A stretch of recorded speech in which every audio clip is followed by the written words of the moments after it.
Kilo for Boxing and More. Shout out to the LDBC. Hey, once again, I want to shout out my boys over there on Marlo's Corner, Marlo and Trey X.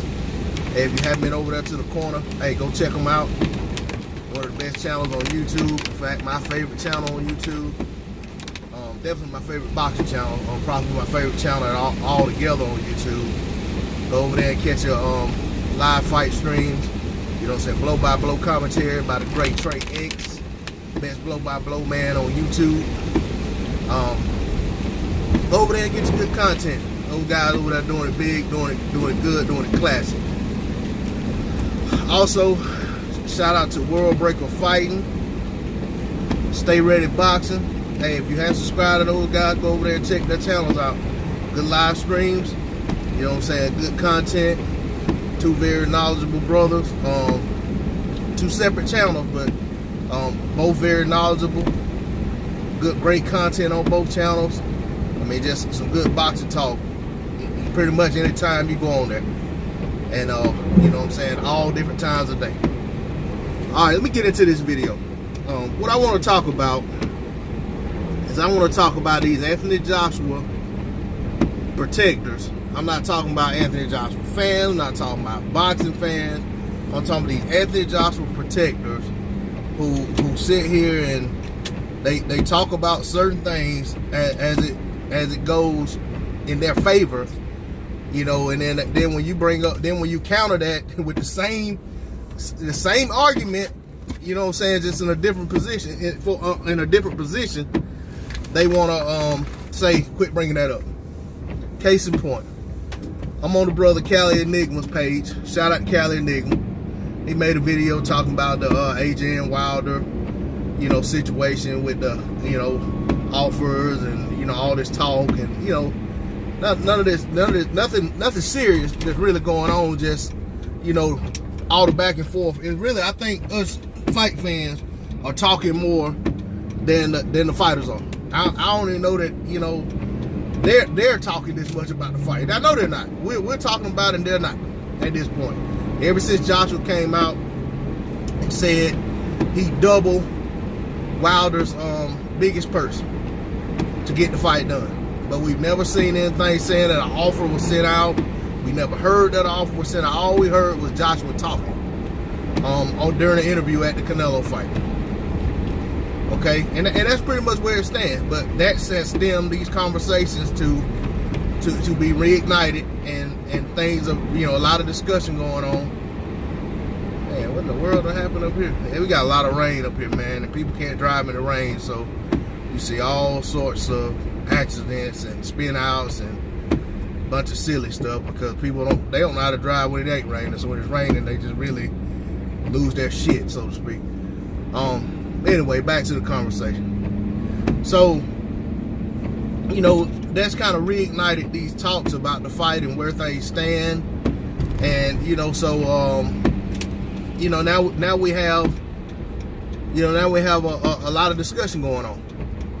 Well, the guy in the comment section, and I was in the comment section myself, but the guy came in there and, you know, one of the first things he wanted to say was, you know, he started talking about the 50 million. They couldn't take the 50 million and so forth and so on. You know, that's all they talk about when it comes to 50 million. Oh, it wasn't real, or they couldn't take it because of BT, blah, blah, blah, blah. And then he went on to say, well, hold on, just pause. Okay, so I had to pause the video for a minute, order me an iced coffee from Dunkin' Donuts. Anyway, so, you know, of course he talked about the 50 million not being, you know, legit, so forth and so on. Then he went on to say, well, you know, something along the lines of, well, why didn't Wilder and Fury make 50 million, or why didn't Wilder offer Fury 50 million? They only made $30 million for the whole fight, which is something that he doesn't know. This is a number he's guesstimating. But that being said, I want to address that before I even say anything else about any other questions or any other things he said. Okay, for those of you who want to make that argument that the 50 million couldn't have been real, because if that case, why didn't Wilder offer Fury $50 million.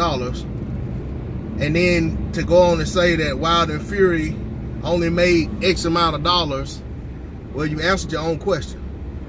If the fight, if it's true, if this guy is telling the truth, if he's accurate, which I don't think he is, but if he's accurate in saying that Wilder versus Fury, the whole fight only made $30 million, that answers the question of why Wilder didn't offer Fury $50 million.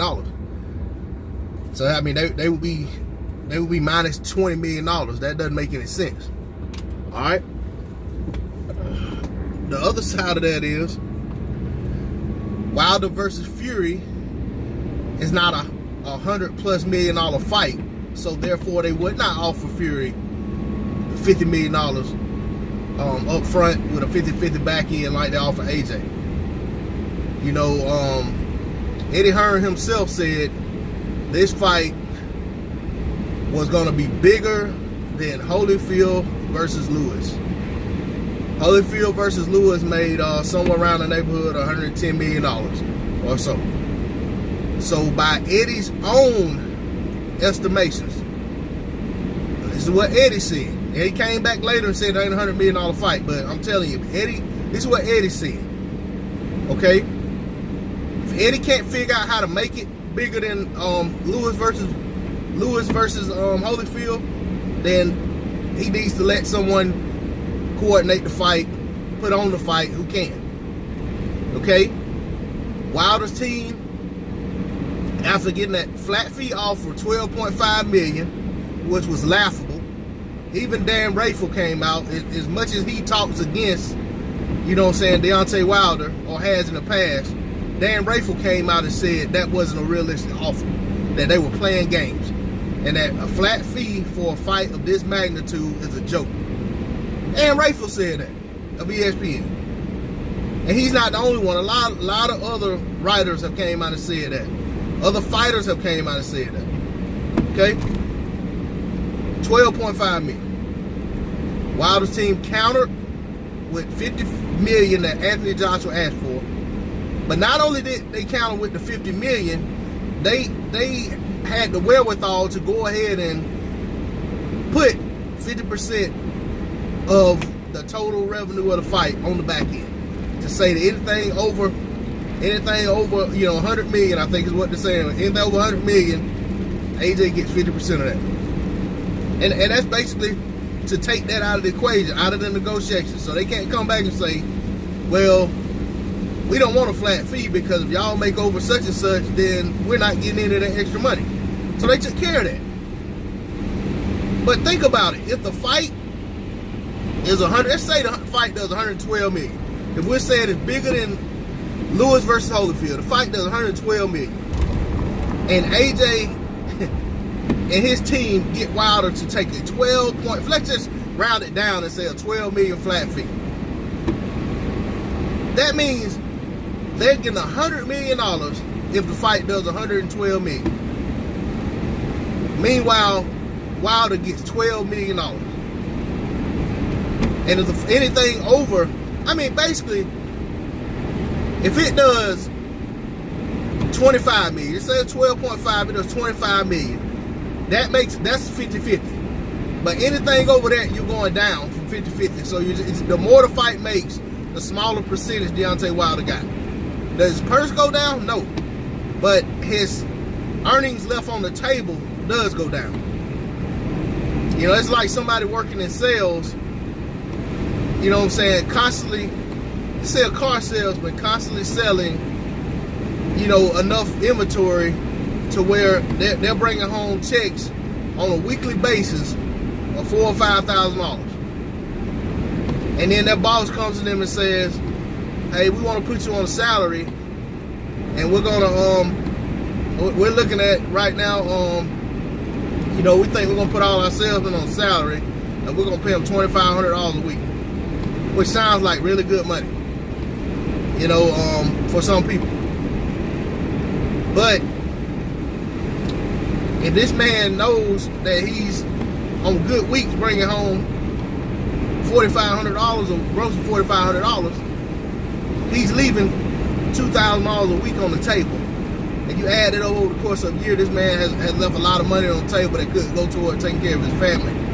Put money up for his kids to go to college. Put money up for hard times down the line, whatever. So, you know, it doesn't make sense. And I've just used that analogy, you know what I'm saying? But that, I know that's totally different, but at the same time, it's not. So, that's where that stands, you know, as far as that flat fee nonsense. I mean, a fight of this magnitude, you just don't, a flat fee does not get the fight made. And Wilder not accepting a flat fee doesn't mean Wilder's ducking. That means Wilder knows what he's leaving on the table, or has an idea of what he's leaving on the table. His advisors are telling him, and you got to remember, Wilder's advised by Al Heyman. And you think Al Heyman's telling him to, yeah, take this offer, this is what we can make later on once you take the play away from Anthony Joshua. Guys, we talk about it every day. This is boxing. There are no guarantees in boxing past your next fight. That man goes out there and leaves all that money on the table and sustains a career-ending injury, whether that be in the ring, whether that be outside of the ring, or even a career-changing injury. You know what I'm saying? I mean, you know, for God's sake, man, look at Paul Williams. You know what I'm saying? One of my favorite fighters. Paul Williams had a Canelo fight coming up and got in a motorcycle accident, got paralyzed, never fought again. I mean, you best to maximize what you can get while you can. Which brings me to the next point that this guy made. He says, you know, he says, why are y'all guys, he says, Wilder only made $9,000 versus Fury. But then, you know, basically he's asking for all this money. He fought Fury for no belt and less money. Well, the reality is, like I just said, the fight wasn't the same fight of that magnitude. So, yeah, he made less money than he would in an AJ fight. And I came back and said, but AJ's making less money than he would make in a Wilder fight every time he fights. In fact, AJ is making less money than he made in the Klitschko fight every time he fights. You know, all they hang their hat on is, and I'll say that this guy came back and said, well, why are you pocket watching or counting somebody else's pocket? And I'm like, dude, you brought up money, not me. You know, he brought up money to suit his narrative. And then once I countered with something sensible and logical about that money, then I'm counting someone else's pocket, and I shouldn't be talking about their money. The money is the obstacle to making the fight. You can't talk about why this fight not getting made and call somebody a ducker and tell them to take something that doesn't make sense for a fight of this magnitude, and then tell anyone who counters that don't make it about money. Anthony Joshua's making it about money. He's the one who came out and said, when will he get a raise? You know what I'm saying? If it's not about money, both guys take 50-50. You eat good, you have a great fight. Whatever the fight does, they're both enthusiastic and motivated to promote the fight, because the better the fight does, the more money goes into both of their pockets. But when you got one guy saying that, or one side saying that the other person don't deserve this, don't deserve that, and that is exactly what was said by Matchroom. Wilder didn't deserve a split. And you had fans saying Wilder didn't deserve the fight at all. What did he do to deserve the fight? So, think about it. Okay, so the guy said don't make it about money, but he himself made it about money. So when you know what I'm saying, you want to talk about the Klitschko fight, because that's what y'all can hang y'all hat on and say Joshua and Klitschko made all this money together. The key word is together. Joshua hadn't had a Klitschko caliber fight since the Klitschko fight. So he hadn't had a fight that grossed the kind of money that the Klitschko fight made. Every fight since then has been less money than that fight. Alright? The Wilder fight is projected to do more. Wilder has more commercial appeal in the United States than does Vladimir Klitschko. Even though Vladimir Klitschko reigned as heavyweight champion for what better part of a decade, he was not very sellable in the United States. I don't even know that he ever fought on a U.S. pay-per-view. I have to go back and look. I don't think he did. I think he did respectable numbers when he fought on HBO, but I don't think he done fantastic numbers. I thought he did respectable numbers, and I don't think he ever did a U.S. pay-per-view. You know, and the reason being, he never had an opponent that was worthy of, that could drive and sell a U.S. pay-per-view. And that's the thing. Anthony Joshua's not fighting on U.S. pay-per-view. Tyson Fury and Deontay Wilder did. But Anthony Joshua, he had Deontay Wilder to make that mega fight with. Deontay Wilder has Anthony Joshua to make that mega fight. If you take one of the guys off the equation, out of the equation, the fight's not as big. That's why you don't have Deontay Wilder throwing $50 million out there to everybody and anyone who are willing to fight him.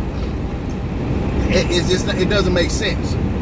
But the entire economic value of the fight doesn't merit that type of an offer, that type of a deal.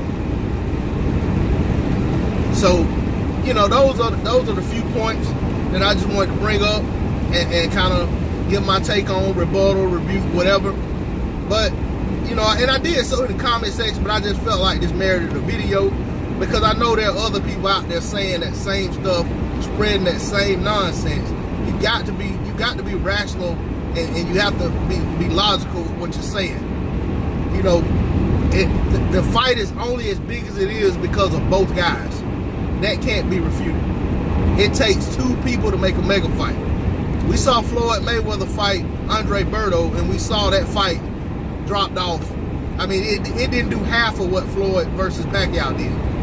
It may have done a third, if that.